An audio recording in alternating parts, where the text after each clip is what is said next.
when you decide to do something as crazy as driving a van around the world, you do a ton of planning. We did a ton of planning, like a year's worth of planning. But somehow during all of that, we seem to have forgotten to do a deep dive into how to navigate such a journey. We put a lot of faith in this little thing called Google Maps. The Google. And oh boy, as soon as we went international, did she start to take us on some crazy adventures. So we thought we'd go back and give you some of our favorite, even though they were our not so favorite, adventures that came as a direct result of Google Maps sending us down some wrong roads.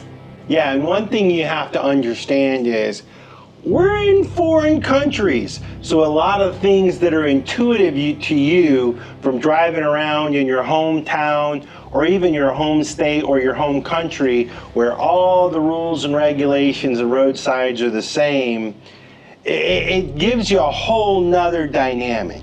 It can start with something as simple as being at the campsite and realizing you need something from the hardware store. So we were in Campeche, Mexico, and luckily they still had Home Depots in Mexico at that. You know, we hadn't gone far enough south to get away from big hardware stores, but Google had some alternative routing for us. You guys take a look at where she took us. We are in the city of Campeche, and I should have turned this little camera on sooner, because Google Maps has done it to us again. She's bringing us down the smallest, tightest little road she can find. And all we're trying to do is get to the Home Depot. Right, Curt? Yeah. Yeah, I'm not sure what she's doing. These roads are tight, corners are low, corners are tight, wires are low, and the roads are narrow, so. Yeah. And there is no shortage of overhead power lines. Yeah. Thanks, Google Maps, once again, for making our drive into the city interesting. So one of the things about Campeche is it's kind of a colonial town, meaning this thing was built a long time ago, narrow roads, kind of sometimes not much for sidewalks, and well, it just for a big van can make it really difficult to maneuver. As you can see in that clip that we just showed you, she took us deep down into those narrow roads. And man, the power lines were low, weren't they, Curt? Oh, in our van. And, you know, again, if you're in the United States, having an RV, having a camper, not a problem. But with telephone lines in some of these small colonial towns in Mexico, now, big problems. She was good. We're going to fast forward out of Mexico and down into Guatemala for the next one. She was really good when we were on big roads. You know, she could take us down the main thoroughfares or what they might call interstates or whatever. And what was special about this one is Guatemala City is known as being one of the most dangerous cities in Central America. But we had to drive through it to get where we were going. So we timed everything perfectly. I have to say this. You guys, if you've watched our other videos, kind of already know that in these situations, snow gets tense. And particularly because of Guatemala City's reputation. And this was sort of our first time going into an area like this. Now, as we approached the city, the traffic got heavy, and we also noticed signs where things didn't look as safe as they did in other places. And so the tension was building. Come around the corner and we're in city traffic. So the Google lady says this is a 7-minute delay. We'll see if she's right. So now I'll say, starting out, we can't blame this initial part on Google Maps. We had planned to drive through the city. But when traffic got bad, actually was coming almost to a standstill. There was clearly something stopping the interstate or whatever they call it there. And she was rerouting us. And we had to make the decision of whether or not to follow her rerouting.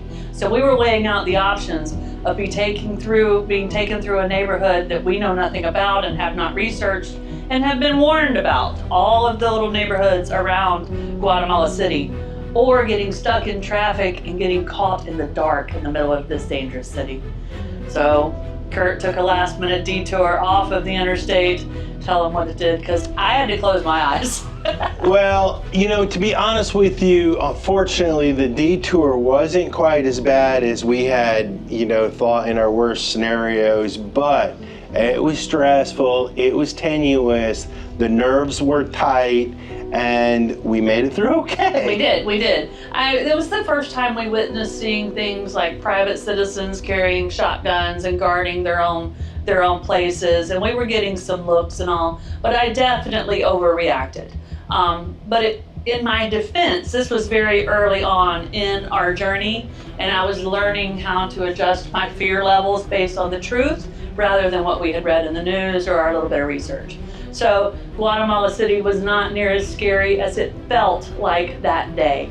But I still think her taking us through those weavy little one-lane roads through the middle of those very humble areas of Guatemala City, it deserved to make the list. And cities are always a challenge in the van anyway. They're always the most dangerous, the most crowded, the most risks.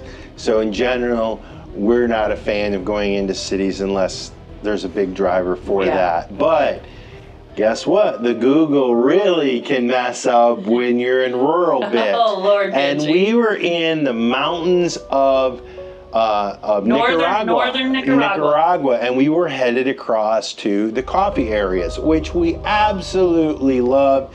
Going to the coffee fincas of Latin America, into the mountains, into the jungles, the selvas, all that type of area. And we were going down this bumpy road, and let me tell you guys, this is not really a gravel road. It's a road made of rock and dirt and whatever was on the mountain when they cleared it. There'd be a little farm here, a little house here, every once in a while a little makeshift store. Trees we were in the middle dangling of nowhere. over the side of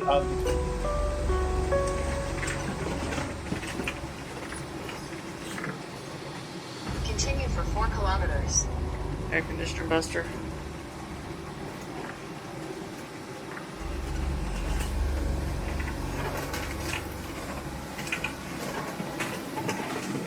Alright, we are really close now. We have made it to bumpy dirt road. the gravel roads. Taking us to the cool places though. That's how it works. So this little curvy dirt mountain road we are on that's hopefully taking us up to our campsite is absolutely amazing, guys. The fauna, the beautiful flowers we're seeing, and the weather just instantly turned cool once we passed a certain elevation mark. It is really a beautiful drive up here. Continue for 1.5 kilometers. So this may be a very small, narrow, windy, curvy road. We're going up and up and up. But the road so far, I hope I'm not about to jinx us here, is in really good shape. And we finally got to the end of somewhere, and it was kind of like a dead-end road in this small little rural area. And we were kind of like, this seems a little weird, but we kept going. And we got to, obviously, the end of the road. Well, we got to a point where the Google wanted us to turn right. Yeah. And I got out, walked down the way, and this was not a road, No. It was a goat trail. The van couldn't possibly go down it. So the road they wanted us to turn on was very, very sharp turn. So we're having to go up a little ways, back up, turn around, do a little 3, 5, or 8 point turn. So we can turn down this road it wants us to turn down. So we've gotten a bit off of the beaten path. Google Maps brought us to this road that I was a little bit iffy about. Curt walked down it a little ways. It seemed a little odd. We reread some of the comments on iOverlander that said the Garmin's and the Googles can take you to the wrong place. We tried going straight for a little while to see if it would reroute, and it wanted us to cross rivers in our van, which we cannot do. So right now we're backtracking a little bit and trying to find a little town called Yakul, which is a town that is referenced in the iOverlander comments. So, yeah, we're lost in Nicaragua right now. And the actual destination that we were trying to go, we could look across the valley on the other side of the mountain There it was. and sort of see it based on the dot on the Google. And so we had no choice but to turn back around and go backtrack out. But we got turned around and we got out of there. Well, they gave us some directions like go to this town, which wasn't really a town. It was like 3 houses, and find the broken down tree in the coyote and then turn left. And we ended up going up one of the worst roads ever. And the directions that we found in iOverlander, buried deep in the comments, was like go to this old abandoned building in this small town, which wasn't really a town. It was like 3 houses, and take a left at the broken tree with the cow tied to it. You know? If I remember right, the town wasn't even on Google Maps. We had found like coordinates or something. So this is the little town that we've been looking for. Take the next left. That iOverlander references, called Yakul. We think. We hope. Because it's where we're at. She wants us to go. She wanted us to go there. Up that? Yep. Yep. But we didn't see any signs. Okay. Here we go. We are turning left on this road at Yakul. Is that right, Curdy? That's what we're doing. Continue for 2 kilometers.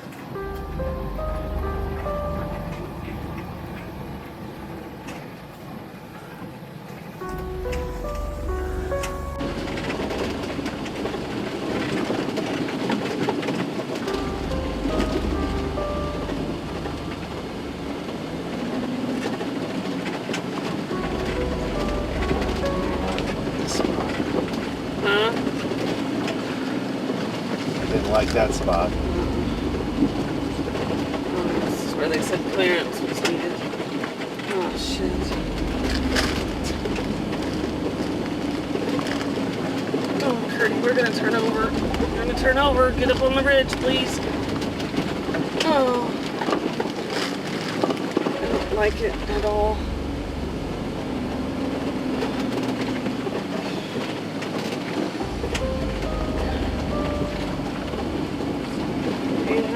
Meters, we turn left.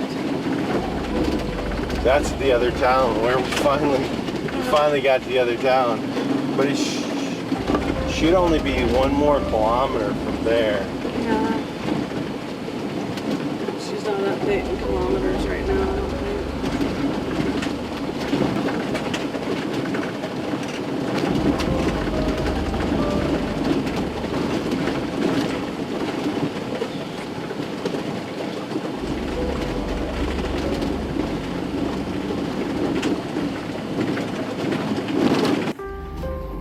So that was a pretty bumpy section we just went through. Seems to be smoothing out a tad.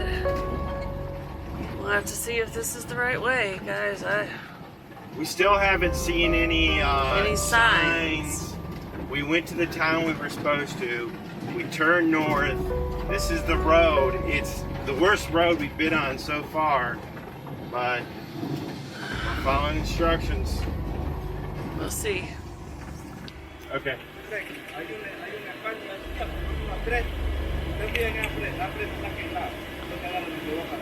Gracias. Muchas gracias. Alright, so we just asked a local, and it sure sounded like he said to go this way. So we're gonna go this way. Hold on, everybody. Ah.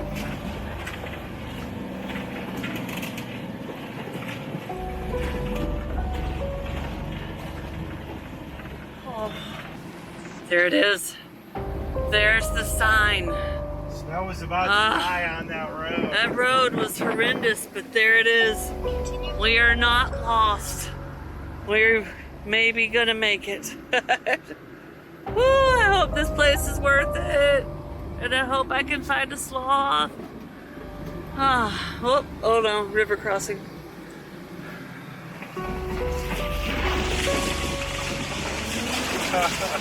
It's a big rock right here, see it? Swing mine, okay. But I will tell you, we went up the road. The road was crazy, bouncy, bumpy, nothing compared to Baño. But snow was freaking out. And I will tell you this. The Finca was absolutely stunning. We got up there, it was closed, but she let us stay there. She was incredibly kind too. Incredibly kind, beautiful place. We got a tour of the coffee Finca, a private tour. Nobody else was there. Yeah. It was good. Incredibly beautiful. And this will bring up a point I've never actually pointed out. You know, we're creating this little studio here. You see this sign? Difficult roads often lead to beautiful destinations. That's one of them. Because it was a difficult road and it was a beautiful destination. I'll never forget, we got up there and the owner finally comes out and she says, we're closed because of COVID. Don't you guys know there's a pandemic going on? And we're like, look, we can't go down that road right now. You got to let us park right here in the road. And then she got to thinking about it, and anyway, she brought us bananas and let us pick greens from the garden. I think we stayed there 4 or 5 days or a week. We loved it. Stayed there. We were like, we can't stay any longer. We're out of food. She gave us bananas and let us pick some greens from her garden, and we stayed a few extra days. One of our favorite spots. But the next one, we were on the lookout for tapirs. Now, all through our journey through Latin America, we were always looking for tapirs. This was pretty early on when we were looking for them, I believe in Colombia, right? And there was supposed to be some national park or some local park of some sort where tapirs were. There were several of them. And you stood a good chance. For those of you who don't know what tapirs, they're like a cross between a wild hog and a horse. And an elephant. So somewhere in between there, they're rare and they're hard to find. And we were looking for them. And we were trying to find our way up to this park. And once again, she took us. Well, once again, we were in coffee country. We were in coffee country. And the dot was on the map. We were headed towards that dot. And sometimes that means you're actually following yourself on the satellite. She's trying to give directions, but sometimes she's not exactly right where the road is. But we were headed towards that dot.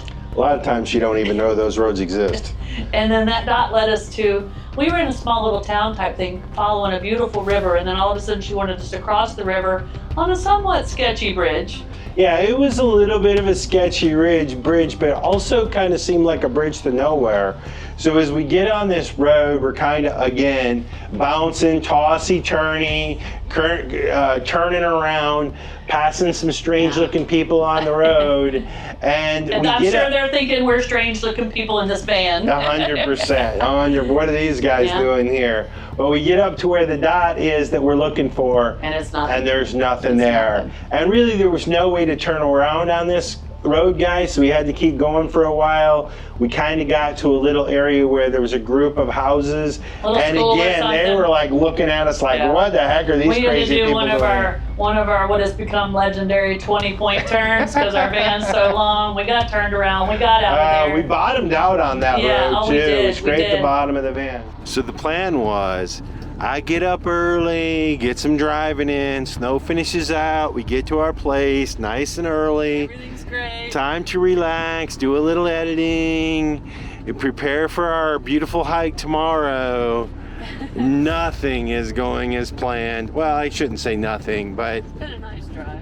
We have no idea where to stay. We're going along. It's the time of the ride where G's starting to get fussy. So we are now looking for somewhere to camp and on the clock. Freestyling. We found a Parkadero. In a restaurant parking lot that looks good, and we're hungry. And we found the only person that speaks English in the whole entire town. Actually, there's 2 of them. Guys, we are out deep into Colombia. There's no English out here. We ended up stumbling up on this little touristy town called Florida. And it was getting dark, so we had found a restaurant, and the owner or the owner's son or something spoke English, because we're in a part of the country where not many people do. And we were able to tell him what we were looking for. He's like, oh, it's down that road. Nowhere where Google said. Nowhere near. But we got lucky and found it, and that was a whole nother adventure that we'll have to tell you about later. But I'll give you a spoiler alert that we did not see the tapirs. But Colombia was beautiful and one of our favorite countries by far. I mean, top 5 for sure. Yeah. And but the mountains, the Andes Mountains, created all sorts of challenges. And there was this little town called Jardin, tucked away in the mountains, south of Medellin. Famous for coffee. Famous for coffee, but A beautiful coffee square. beautiful coffee square. Loved Jardin, and the beautiful birds, cock of the rock. Yeah, we saw them those? there. Yeah. Amazing. But on the way, again, Google gave us 2 options: go on this road and then cut over, or go this way. And we're like, well, we've already been on that road. Let's go this way. She didn't say anything about option number 2 is insane. She just said you have option 1 or option 2. So we chose option 2 because it was new territory. Turns out this is a logging road, guys. And meaning there's like stumps and rocks and boulders. Avalanches. And guess what? The rivers here just come right down the side of the mountain in the form of waterfalls, land on the road, cross the road, and then drop down another couple thousand feet. Yeah. This is one of those death roads that we landed on. It's not even a road. How Yeah. Google even knew it was there? I don't know. Anyway. But a couple of instances on this road, we bottomed out a few times. Curt had to get out. We had to move a tree out of the road. But there's a couple of times that we made it past little drop-offs and washouts that we'd get down the road, and Curt went back a couple of times just to check it out. And when you look at it from like standing on the shoulder, we're driving over, road that's washed out underneath. And then there was this one time, and it started to rain. And Lord, you don't want to be in the mountains in Colombia when it's raining because they fall down. But we went by another one, and I was driving, and I could literally feel, I don't know if any of this is on video, but that a washout, a cave-in was happening under the van as we drove along this edge. And I just gunned it. And I know that the road was caving in behind us, at least on the outside shoulder. We made it out of there, and that's one of the times that once we made it back to pavement, I think I got out and did a dance. She did a jig, guys. She did a jig. Yeah, that was definitely It was a one. winding road, but it did have some beautiful scenic views. And as we already said, Jardin was magical. Yeah, But and worth it. Yeah. Yeah. But even we had to take the other road on the way out of there, and parts of it had avalanches or whatever, and they were doing some clearing. So Yeah, there was. and that road, I'll just throw this in as a little bonus for you to see, but the curves to get up and down their little switchbacks were so sharp that if 2 semis were trying to go at the same time, they'd get No locked way, up. no way, and no they'd way. jackknife. I mean, it was insane. No way. These roads were insane, and Google treated them like they were interstates and said, oh, you can make it through here in an hour. But anyway, the next one is all the way down in Ecuador when we were going to Cotopaxi, which is an incredibly beautiful volcano. Just jumps up so high up in the sky. I think it's like 20,000 feet or something like that. With where it sits on the Earth, because it's so close to the equator, and the Earth kind of bulges on the equator, they say that it's not the tallest mountain in the world, but the top of Cotopaxi is closer to the sun, than and anywhere farther else. from the center of the Earth. So Mount Everest would be measured from sea level and making it the highest. But anyway, It's way up there. It's way up there. But Google decided to take us on the back entrance instead of the main national park entrance. Thank you, Google lady. in classic form, a bumpy, bouncy road with rivers just running right across the road. We ended up on 3 wheels a couple times. Well, before we get to that, now you guys got to remember, we're kind of reliving these memories as we're talking to you here. But I believe this is the time, before we got detoured off the main road through the little neighborhoods, that we were going past all those vegetable markets, and you stopped and went in, and you got like 3 bags of vegetables for like $1. Yeah. So we're gonna stock up on some tomatoes, maybe an onion or a pepper. This looks like a good place to stop. Hey buddy, I know, moving day's not so fun when it goes long, but we're taking you somewhere where I'm pretty sure we're gonna be able to get you some good walks. Dana's just sleeping the day away.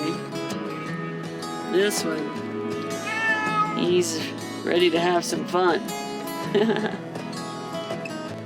We always like stopping at these roadside little stands in these rural areas. support the local communities whenever we can. Sometimes we gotta hit the big grocery stores to get some of the other necessities. But we sure like to do this whenever we can. Gee, here he is. He's back. Here he is. He's back.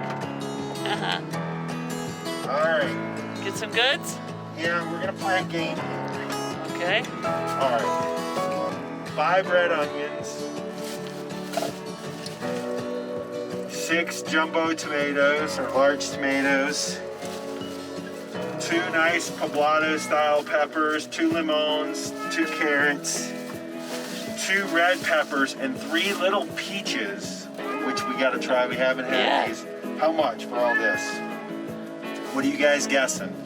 How much for all this fruit and veg? It's $2 for all this stuff. $2? $2. Oh, wow. It was crazy. But then not long after that, we were celebrating, and then she turns us off through this wine. We should have taken note when we passed those 3 or 4 Jeep 4-wheel drive type vehicles coming the other way. Well, but we were just listening to the Google lady. Well, these were like 4x4 big tire Jeeps made for off-roading. But the thing is, we get up to the point, and again, the Google lady says, turn left here. There's no turn. And so now we're left with the decision of, she wants us to turn. Do we turn around and go back, or do we go straight? Cotopaxi's so big, you can see it in the distance. So you know you're headed towards it, sort of. All right, so we have a dilemma. This is where the GPS is telling us to take the turn left to go back the other way. Like I showed you guys, the road goes straight. The signs say go straight. We're going straight. But there's no road on the Google. The Google doesn't know about this road, so that's never snow's freaking a little bit, but we really don't have a ton of choices other than just go back the way we came. But we're not big fans of backtracking. We knew what was behind us, and we didn't want to face that if we didn't have to. We moved on. It was bumpy. It was bouncy. And when we got there, it was at a park into a national park. We saw wild horses. Beautiful. It was beautiful there. There's a sweet little indigenous lady selling stuff from her little shop. Yeah. The national park ranger was very nice. He let us spend the night there. And the next day we drove up to the top of, or to the, as far as you can drive up Cotopaxi. Yeah, fortunately we were allowed to drive through the park into a different exit. Yeah. So we didn't have to try to figure out how to get the heck out of there. We went out the main exit, the way we should have went in, and it was this beautiful paved road. Oh, it was so nice. But anyway, there are many, many more times that she has turned us down a little alley or had us go down a road that had a bridge that wasn't tall enough for us. We always made it through, but I'll throw in a little bonus footage here. Let y'all just see a little bit of our adventurous driving that came from the Google. But those are six instances specifically in Latin America. When the Google took us the wrong way, and here's the thing. These are not the scariest roads we've been on. And I think if we were to do a video on that, probably none of these would make it. The timber road, the logging road might, but maybe not since it was already here. But I think maybe we should do that video. Scariest roads. Do you guys see that? The scariest roads, let us know. All right. That's it, guys, for now. We'll see you guys on the next one. Cheers. Cheers. Now that's a wrap on this adventure. But if you loved joining us, make sure to hit the like button and subscribe to our channel. Don't forget to hit that notification bell too. That way you're always the very first to know exactly when our next video drops. And for all the updates between videos, come follow us over on Facebook and Instagram.